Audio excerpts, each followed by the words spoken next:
Nigeria is in a dire state, and of which all of us in this hallowed chamber should be concerned. Things are spiraling out of hands.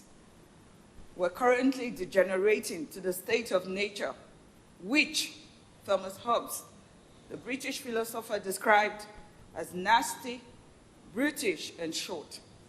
It is time to rejig our security apparatus. Mr. Speaker, it is time to reset the ship of the Nigerian state from hitting a visibly impending rock. It is either done now or we are all doomed.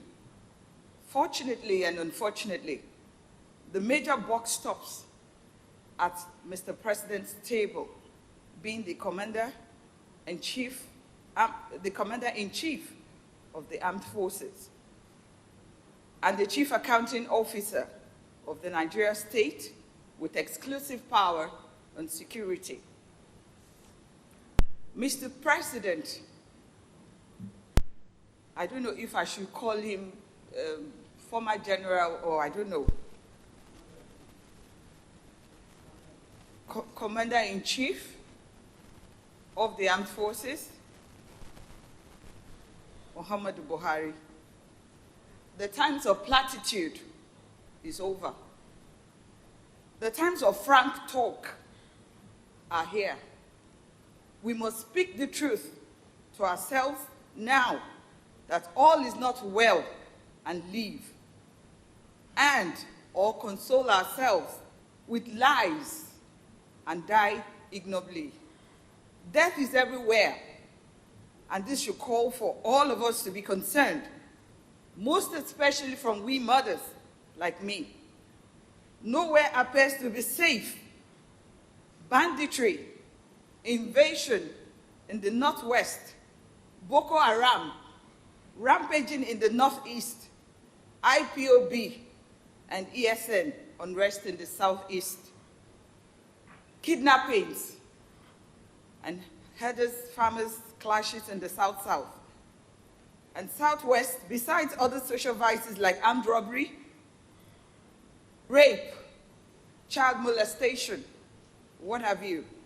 Nigeria is currently sitting on the keg of gunpowder, waiting to explode anytime soonest.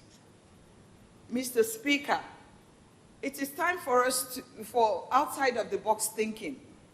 It is time for Mr. President, the Commander-in-Chief of the Armed Forces, governors, including chairmen and councillors at the local government level, to map out new strategies, to fashion out new solutions that can help tame the tide. The National Assembly, all state assemblies, and in fact, all Nigerians have a role to play.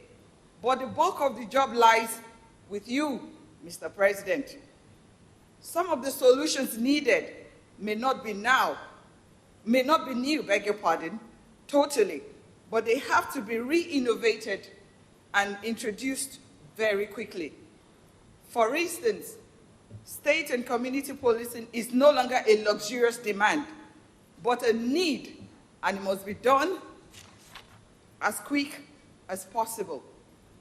We also need modern security architecture and technology. Honorable MACAULAY, can you please summarize whatever is not random? I'm just getting there, Mr. Speaker. It took me time to write the script yesterday. Yeah, that is what I'm saying, so just